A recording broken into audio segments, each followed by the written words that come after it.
guys, welcome back to carbuyer.com.sg. We're here with the Porsche Taycan, Porsche's very first EV, which is now on sale in Singapore. Today we're going to walk you through how it looks and feels like a really futuristic EV, how it's too fast for Singapore in some ways, and lastly, what a real racing driver thinks of this new era Porsche. So you're probably wondering what the Taycan is. It's an EV, yes, electric vehicle, but it's also a smaller four-door GT. So in a sense, it's like a small Panamera. You can fit 4 people in comfort here. There are 4 doors. It's quite a practical car. And looks-wise, of course, it doesn't look quite like any other Porsche before, but it does have that Porsche DNA. Look at these shoulders here, straight out from the 911. The Porsche, of course, very recognizable. In accordance with the latest Porsche design ideas, we have the Porsche logo encased behind plastic, Taycan logo, and a full width light bar that lights up when you brake. But come around to the front, I'll show you something even more cool. So from the front, you can see it doesn't quite look like your classic Porsche, but there's a reason for that. That's because Porsche has done lots of work to optimize the aerodynamics of this car. This being an EV, it needs to slip through the atmosphere as slipperily as possible. 0.22 is the coefficient of drag, and Porsche says that's the lowest among any of the current Porsche models. Now what you don't see is just as important as what you do see. So we see here we have our dual-shaped headlights, but we also have the vents that go around the side. These cool the brakes. Under here there's active aero flaps, which you can't see. There's a flat underbody, all to let the Taycan slip through the air like a particularly slippery fish. But another thing cool about the Taycan is it's a really touchy-feely car, outside and inside. Let me show you. So check this out. Ooh, that is the front boot. Of course, there is no engine here, just like a 911. But another cool thing is around the side. Now this is the Taycan's charging port, 1 of 2. Ugh. That's pretty cool, huh? So you just tickle it and she opens up. So this is the combined charging system for fast charging. There we go. And if I do this, ooh, close sesame. So this is the cockpit of the Taycan, and as you can see, it's all about digitalization. There are 3 screens here, but you can have as many as 5 screens. So 1, 2, 3. You can have additional passenger screen. You can have additional touch screen for the rear climate controls as well. So 5 screens on the inside of a car. Never thought I would say that. But to introduce this one, this is the main driver's display screen. That is a really wide 16.8-inch display. So not only can you scroll through all this stuff like the normal Porsches, you've got a sport chrono, drive mode, G-force meter, all-wheel drive system, and other information. This is your center display, which shows you your power meter, how much power you're using. Or if you want to be less bothered by things, you can select it as reduced. This is the Zen mode. So besides that, you also have touchscreen controls on the side. So on the right side is ESP control, suspension, raising and lowering the optional air suspension, and the shortcut button. On the left, your light controls. Quite simple, elegant, nice to look at, easy to use. And right here we have a 10.9-inch infotainment display. It's a touchscreen just like the other Porsches, Panamera, Cayenne, 911. Quite easy to use. Poke, poke, poke, the usual. But of course, we don't really like poking around with touchscreens while we're driving, but who the hell listens to us anyway? So down here is another display that controls the climate control. And something really interesting about this is how over-engineered and over the top it is. So we've got aircon controls, you can see them dual zone here, quite easy, right? But look at this, how do you control where the air is going? You do it through here. There we go, so I'm redirecting the air to myself. You can choose if the air is diffused, focused, or focused on you, I don't know, yeah. So this is very high-tech and impressive to people who have never used aircon systems before, but we think it's a bit over-engineered, but there you go. The Taycan is supposed to be a very high-tech, in-your-face sort of device. That's one of the reasons why this is here.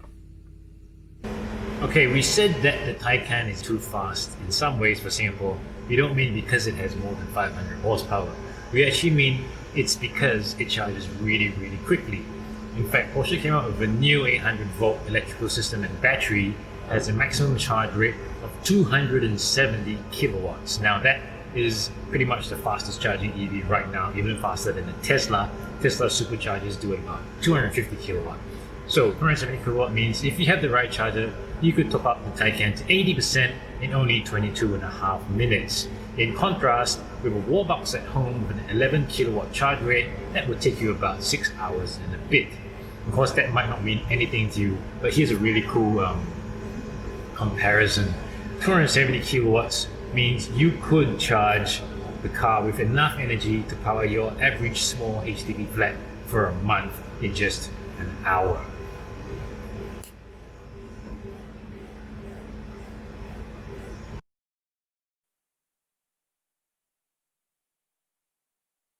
So hey guys, I'm in the car with Singaporean racing legend Ringo Chong, who has been racing cars professionally for more than 30 years and racing professionally for more than I've been on this earth. And I'm not young.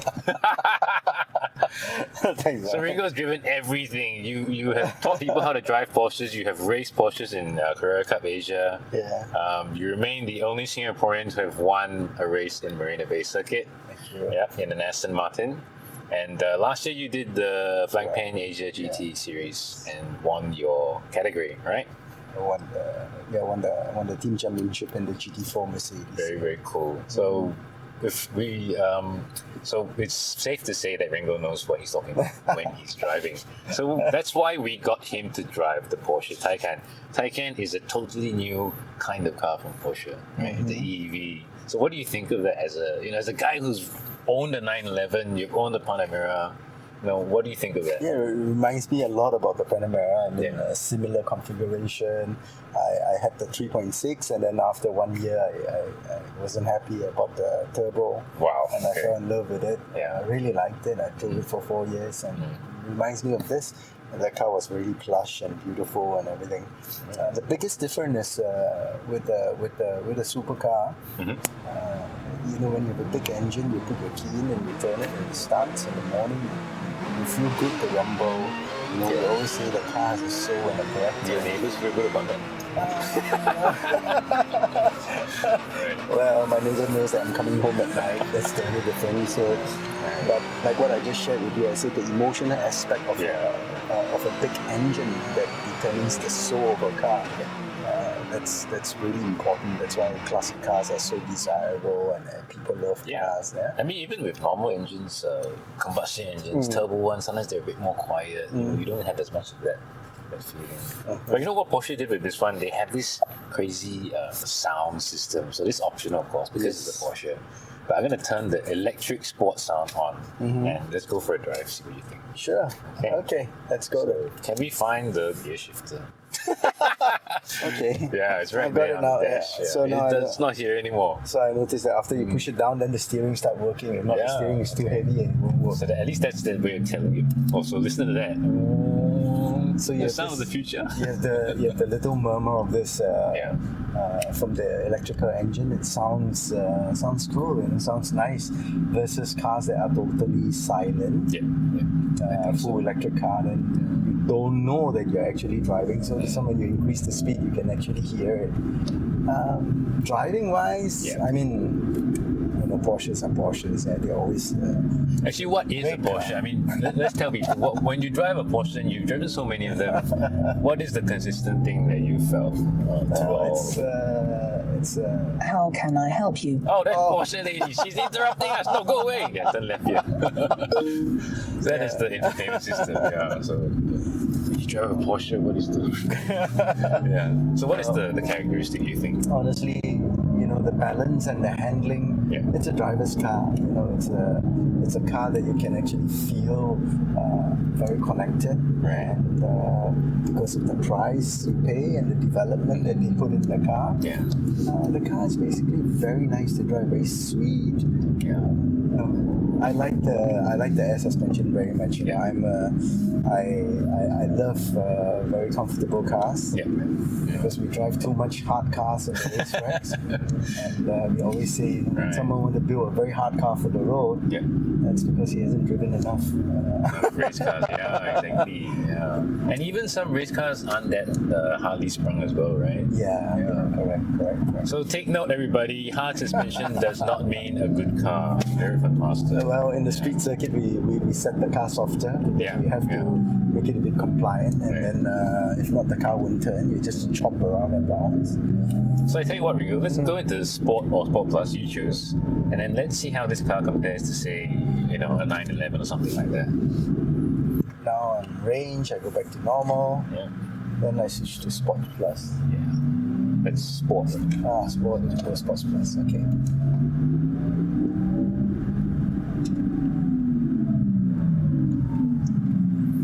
The sound from the electric motor and Did it just get louder? I think it did. Whoa! Shit! It's quite fast. Quite fast, yeah. But you know, that wasn't as like as some of the really fast Teslas. Well, that's pretty fast. Ooh. It's okay. I mean, yeah, but it's not like scary. Yeah, it's because you're not Julian, that's right. Julian would be driving out screaming too. I would be like, okay, stop the car, go take a dump in the woods or something. Oh, notice how it's a lot stiffer now, because of the air suspension. It's stiffened up. It's very well balanced. I mean, honestly, it's very quick and. It's easy to drive fast. Yeah, it is.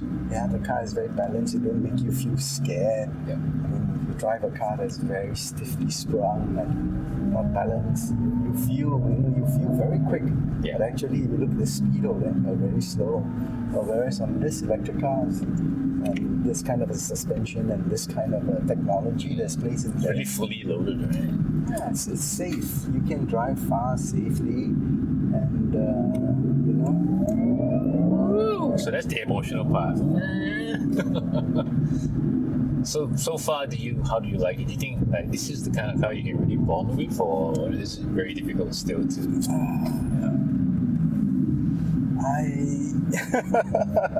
I mean, you're old school, right? Yeah, you know that. Don't worry, you just have to say what you feel. Well, you had like decades of building a relationship with a car with the engine right in the back and flat six, you know. Yeah. I mean, the missing the part of going to do your oil change, knowing that after you change your engine oil and your spark plugs and everything, the car feels a little bit smoother, more alive.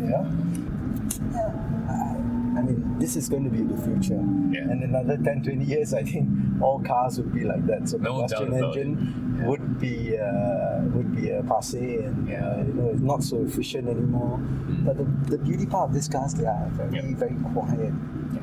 And what I like about this car is you don't hear any tire noise from the pickup from the sand or the stone. That's a good point. Yeah, so it's very refined. This is very refined because some other cars, the electric cars that I've driven, when you drive like this, you have this the sheeting under the bodywork. Right. They're a bit of plastic, so when you have stone hitting them, then it's very loud. So you hear a lot of that. Whereas this, you don't. And then with the sound from the engine sport sound, the electronic sport sound, it really masks it and makes it very interesting to drive. Yeah, something very different. And one of the problems I had with electric cars is that after a while they all kind of feel the same, because like you said, this engine layout is motor layout is all the same. It's just a motor, it's just a battery. It's not like you have a 4-cylinder or a 6-cylinder, or you tune the gearbox. Although this car actually does have a gearbox. It's true. It takes a while to get used to it. After you drive an electric car, every time you jump back to a combustion car, you feel the big difference of the quietness when you stop at the traffic light. You don't have any more of that engine sound, the vibration under your feet, and then the instant torque from it. It's crazy. I don't think that gets old, man. It's nice though. You see people driving Taycan going shoom shoom. You kind of understand why they're always doing that. It's addictive, instant. Right? I just now I was just joking with you. I said if you look at the BlueSG cars on the road, they drive very fast too. They do, because they are like addicted to this. Like, ooh, this is fun. They're finding out the funness of electric, right? Body control is pretty good. I keep forgetting that this is a 2-ton car. I don't feel that way. Because of the suspension and the air suspension, the balance of it. I think, like for you, maybe this is the kind of car your son Rainer would drive, right?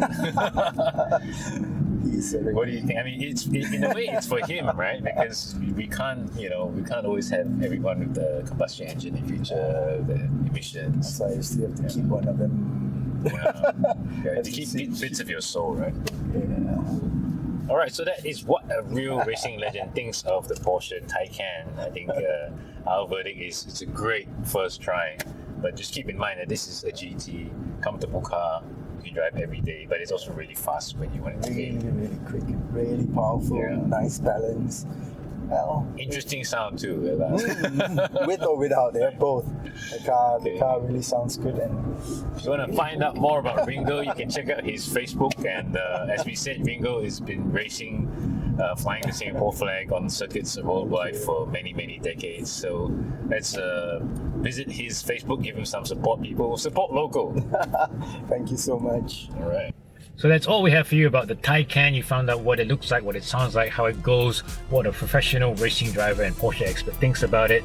Let us know what you think about the Porsche Taycan in the comments. And if you had $500,000 lying around, would you want to get your hands on one of these or not? Thanks for watching carbuy.com.sg. If you like the video, subscribe, check out the website, follow us on Facebook, all that good stuff.